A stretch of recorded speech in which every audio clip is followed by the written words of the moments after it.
Hi guys and welcome back to the channel Held Dominance. Anthony here. Please remember to like and subscribe and also click that notification bell if you're enjoying what you've seen and want to see more.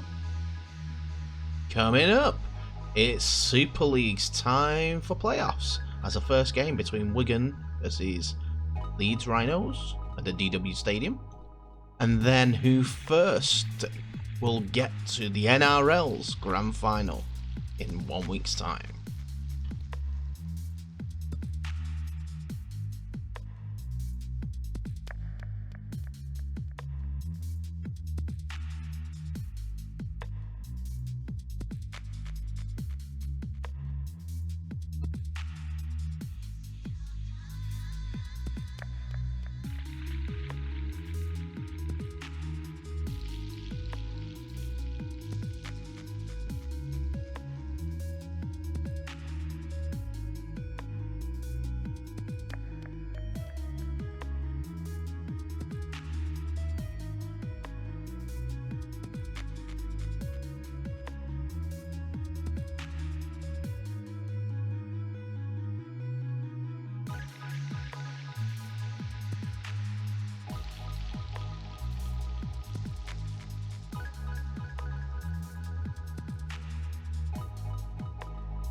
The one word for the first half I do have to say is arm wrestle.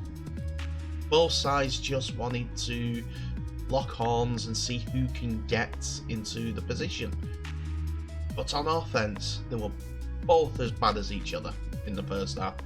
No real notes of attacking flair, with no turning around of the Leeds fullback or anything like that until the second half. And Leeds were just the same when it came to attacks against Wigan. It was very, very stodgy. People just wanted to defend. They didn't want to do anything go forward. There was nothing of note. It was one out rugby, get to the kick, turn them around and wait and defend back. But there was possession, there was something to build on, but no end product for either team. It was kind of poor. And that's my summary of the first half. Complete first half. Wigan kept getting overload situations where there was narrower. No, they had more men on the one side compared to the other. Had nothing but one out plays after a few passes for Leeds to worry about. That was it. So let's go into the second half, because at least there were some points. So as I've mentioned the points beforehand, but going into the second half, Wigan did have some attacking kicks, both from Harry Smith, where he just put up a bomb. One, when there was nothing else on, he just put up a bomb, and it was fumbled by Richie Myler. Leeds got away with that one because knocked it on, and as he was facing his own post, it was clearly going to go towards the Wigan post, the ball, after he touched it with his hands, and it hit his feet, went back. But the referee went, it went back. But the one earlier, put Wigan in prime position. They were in the 10, but they decided to do the high ball. No variation, just high into the corner. Attack the wingers. No turning the big second rowers in the centres for Leeds. No knocking it into the dead ball line so that they have to knock it out of the island to force a dropout or repeat sets. It was just, go on, you out-jump him. But Leeds outside backs were all 6 foot plus, and second rower, while Wigan's were Willie Isa, Bateman, and Bibby. Not the highest jumpers, not the most athletic, more the brute force. Go forward. That was nothing. Leeds still had the same impetus, so when they were going forward, they're waiting for Wigan mistakes. Or, as Richie Mile has shown, they got to the ball first. They wanted it more on that one play. Because otherwise, neither team were getting into positions. They were kicking the ball off the island. Wigan's defence at one point kept Leeds inside their own 20, and they kicked to the 40 only. Their own 40. Couldn't get out. But Wigan's slow, ponderous defence on the return of the kick was outpaced and outmuscled by the likes of Robert Louis, who his season is going on after announcing that this is his final season in professional sport. Robert Louis got the ball and then booted it even further down the pitch. Get it away from the try line. Get it away from the try line. They're not going to score. It proved.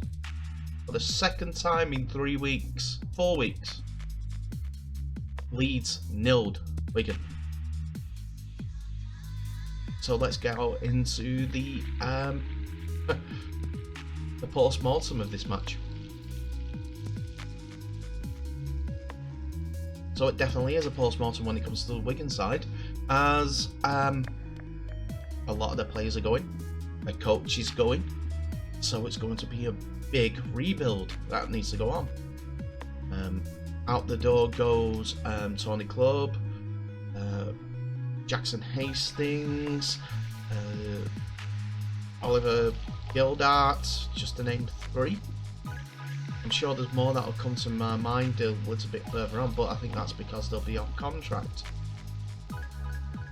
So it'll be good for that sort of rebuild to begin. Wigan did miss a few players. They only had explosive pace. They weren't creative, but kick and rush type of rugby. That's what it all seemed to be. It was just all about Wigan wants a break and get pace and everything like that with Jai Fields and Evan French. But as we've shown, Wigan's bench after that, not very deep. Joe Sharrocks was the highest tackler for Wigan Warriors this season. And he played hooker most of the season as well, as understudy to Sam Powell. Really doesn't, in comparison to Sam Powell. Sam Powell is always at the front, tackling, yep, that's the main one, but he's also barking out the orders where he wants people to go, get his forwards to go forward. Plus, he attacks more. The only time that Sharrocks gets the ball, gets his goal forward going, is when he's first or second receiver. After that, he's more of a second rower. That's been done with Wigan on that front. Now let's go on to the Leeds side. Leeds season goes on. They finished 5th. They've won the grand final from 5th before, and they're getting all their forwards back. Come through tonight unscathed. Mikolajewski, just his usual big run busting self. And if the forward pack dominates, the big forward pack that Leeds have, now that they're getting them all back, like Cameron Smith, Reece Martin, Batuve, keeps going through my head, keep losing them. That'll be easier. Conrad Hurrell as well, big off the bench at the moment. Tom Holroyd, Zane Tetevalo obviously. Aldine Thompson, not as well for himself. If they can get that up and running, and possibly another half-back, say if Luke Gale comes back, which I'm not sure it will for the next game, I'm not sure though. It will be a different Leeds side. They need to do something at fullback though. I know they're missing. Yeah, a few of their players. But Richie Milo, when it comes to decent kicking, a different type of kicking, should I say, the spiral bomb is a bit suspect. Don't get me wrong, he's done well for Leeds this year and needs must position. But it's a position that they need to look at before sort out, shall we say. Either before this last game, this next game, should I say, or when it comes to next season. He may have proved me wrong at the end of it, but yeah, Leeds march on.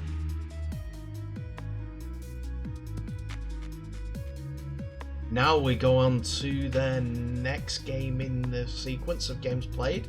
As Friday morning, see the semi-finals or the preliminary finals for the NRL Grand Final places, and it's between the Rabbitohs versus the Sea Eagles. And we have the team news. After a week's hard-earned rest, the Rabbitohs are back at this with the same starting 17 against 17 Warriors that worked out so hard to keep the Panthers at bay a fortnight ago. The array of ball players make the Bunnies incredibly dangerous, but it was the defensive solidarity that shone through against the Penrith Panthers. Nathan Cleary targeted young fullback Blake Taaffe and expect him to once more be sent plenty of high balls to test his nerve in such a high pressure contest. For Manly, just the one enforced change from Des Hasler, with Brad Parker failing a late fitness test on his injured hand and is replaced in the centres by Moses Suli. Sea Eagles are on a record watch tonight. Trebojevic now shares the club record with Phil Blake for the most tries in a season with 27, and Trebojevic has reached his mark in 7 fewer matches. Not far behind is Jason Saab, who sits on 26 tries in 26 games. Meanwhile, Ruben Garrick, the NRL's highest point scorer this season, is just 20 points shy of Hazim El Masri's 2004 record of 342 points in a single season.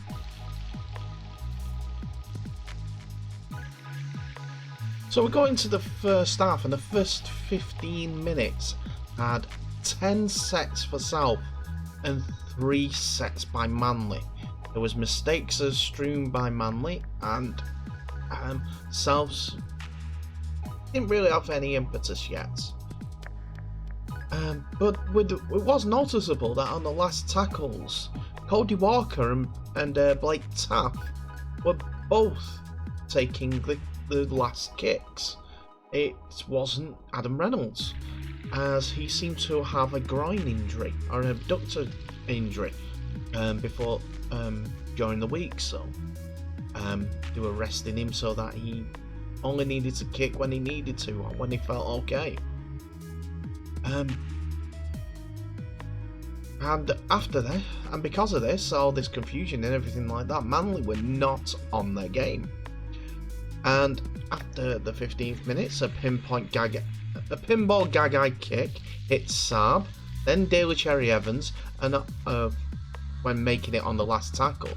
And then there's a couple more fumbles for Cody Walker just to pick it up from 1 inch out to put it down over the line. Taft added the 2 to make it 6 points to 0 to the South team. On the attack for Manly, Saab is pushed into touch by some good defence by himself, but Des Hasler was clearly upset because he was running up the blind alley. Manly have had 5 sets by the 20th minute mark, but But on the 6th set, Manly are in with Ruben Garrick after Tom Trbojevic added himself to the line, but it is chalked off due to an obstruction on Adam Reynolds being taken out. On the 21st minute, Souths on the back of a pen force themselves down to the Manly's try line, and the kick on the last is forced the dropout. At this point, Marty Tapaua's had a really bad cut above his eye after a tackle he made on Walker, caught a knee to his head. 33rd minute, Souths work a 3-on-2, and Taff forces Manly onto the back foot when he bullets a cutout pass to find Alex Johnson so he could go in the corner.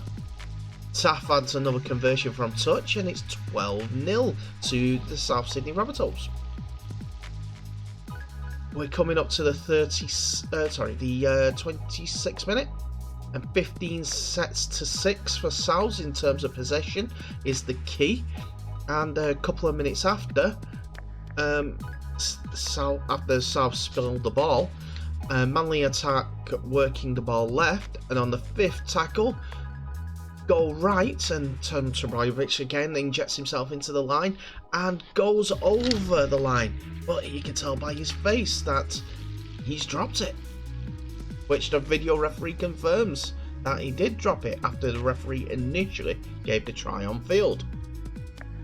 A few more minutes later, after a 6 again is called by Souths, they work the ball right, and Campbell Graham attempts to burrow his way over from dummy half. The ref sends it up as a no try, and he's right, as Lachlan Croker has got himself under the man and the ball with a great tackling effort. 10 minutes before the half, Reynolds finally kicks on the last and puts up a bomb, which Murray bats back to Dane Cook, who attacks the line and grubbers not with his right foot but his left foot back inside. And the first person to get there is Cody Walker, and he gets the try. Taff adds the 2 to make it 18 points to 0. Manly have had the ball 7 times and crossed for the try line twice, both denied by the video referee, and find themselves 18 points behind. And all of a sudden, Adam Reynolds is warming up and kicking the ball. The Souths must be unsung and feeling very, very pleased with themselves. With 5 to go to half time, Souths are in again. After setting up 4 tackles to the left, they go right and create an overlap with a pass to Reynolds through Campbell Graham's hand, who passes it to Jackson Paulo, and he goes in on the right corner. On the right side, Taff mustn't be any good at kicking because he screws this one across the front of the post with his right-footed effort. So the scores stay at 22-0. So that's how it goes in at half time. And just to give you some summary of the first half, Manly have had 10 sets and had 9 errors during the game, and the Rabbitohs have completed 20 out of 23 sets of 6. It's all going one way at this point.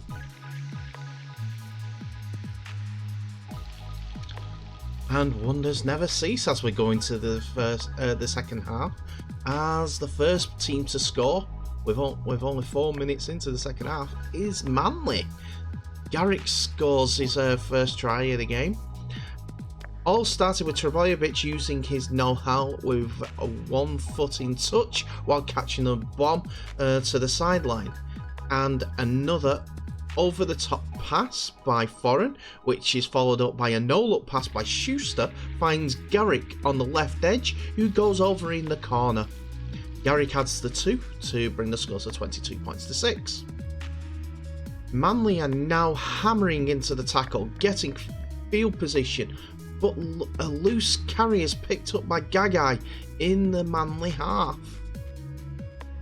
After a couple of sets in their own half, well, in their own end, which results in Manly coughing up the ball, Souths get into the Manly's 10 on the 29th minute, and the Rabbitohs, 11th minute, shall we say that, and the Rabbitohs pass right again with Reynolds and Benji Marshall finding Campbell Graham, who under a tackle pressure wriggles over the line to score at his try for the game.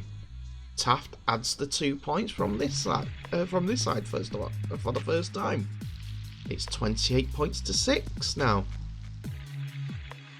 Halfway through the second half, Souths get to the last, and now after 25 minutes of no kicking at all, Reynolds puts up a bomb, and it's aimed to land further in field than Ruben Garrick's wing, which means Jackson Polo can catch it in the air, land backwards, facing the goal line.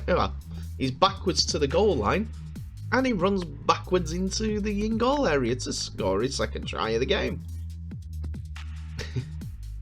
Taft's worst kick of the night drags the ball right in front of the posts, and it's now 32 points to 6. That should be the game for Souths. Manly on the last tries to run it, and Tom Tarajovic flings a pass. It bounces to his left. Winger Garrick, who kicks, goes backwards, and to Tom Tarajovic basically arcs. He tries to kick across field, and it arcs back and backwards, back to where the pass came from. The pass went to ground from a long right to left from Tarajovic. It was terrible.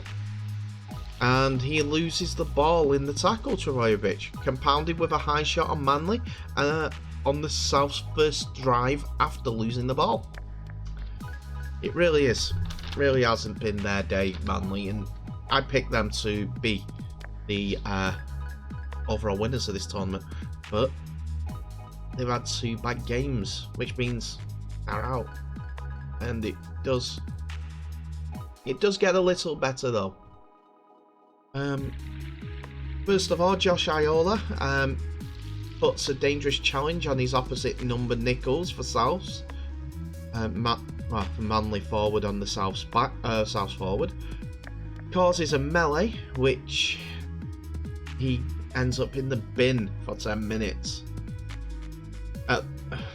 We've got about 12 minutes left of the game, so it'd come on for the final couple of minutes if Manly have a chance to get back in it.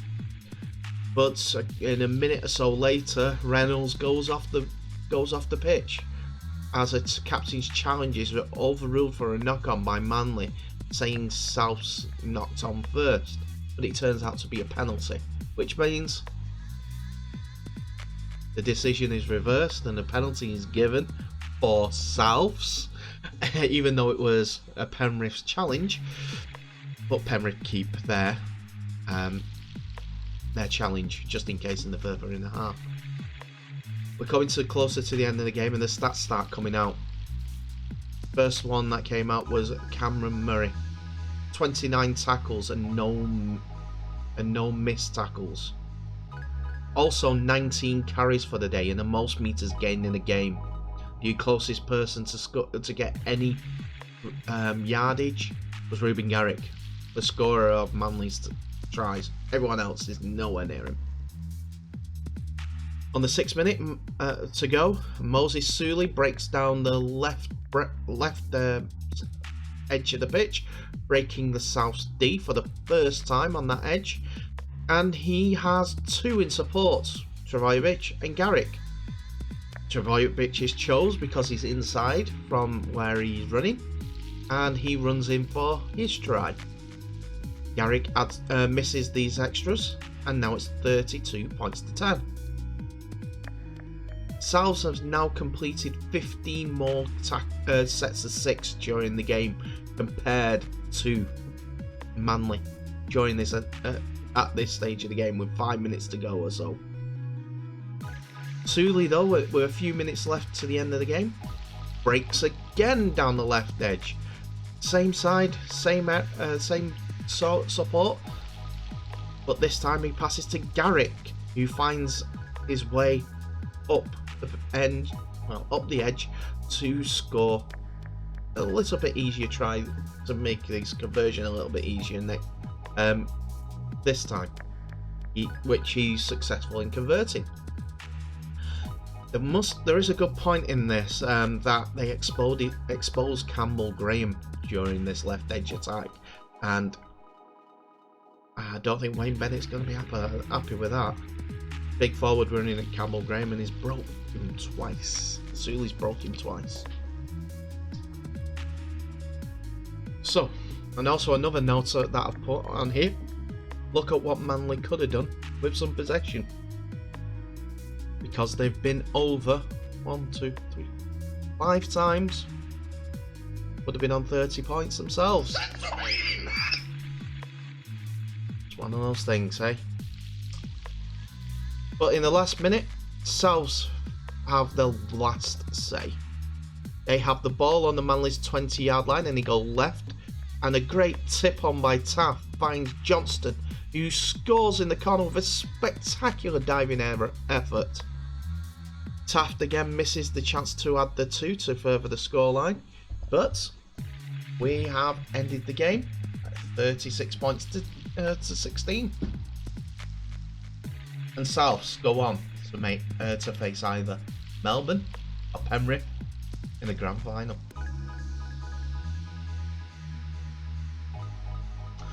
So at this time of the video, I give a man of the match. I'm not going to give a summary like I did with the Wigan game, which I did previously. I'm just going to give a man of the match, and there's no two ways about it, because of his first half play and taking over the kicking and everything like that. I'm not talking about the goal kicking. I'm talking about Cody Walker. He was the best player on the pitch in the first half. And when things started to tire, Adam Reynolds came to the fore, so we gave Reynolds that platform. Yes, he's my best player of the game, Cody Walker, part of the Souths. And he hopefully can repeat that feat in the grand final in a week's time.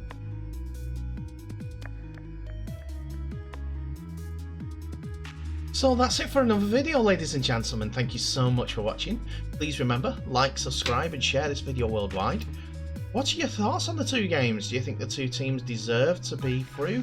Or do you think it was an opportunity missed by Wigan and Manly?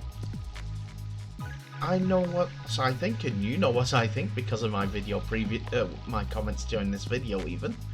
But yeah, I'm very, very surprised that Wigan allowed Leeds to nail them again, and also surprised that Rabbitohs had so many attacking players on the pitch.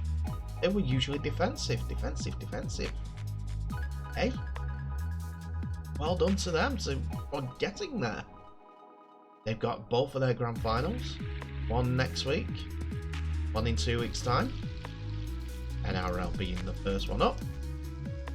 But we'll find out who Leeds Rhinos, Leeds Rhinos face after the Hull KR game against Warrington. Yes, I know. Warrington versus Hull KR, that's who it is, because Warrington are at home. But see how it goes. Anyway, in the meantime, stay safe, all the best, and I'll see you in the next video.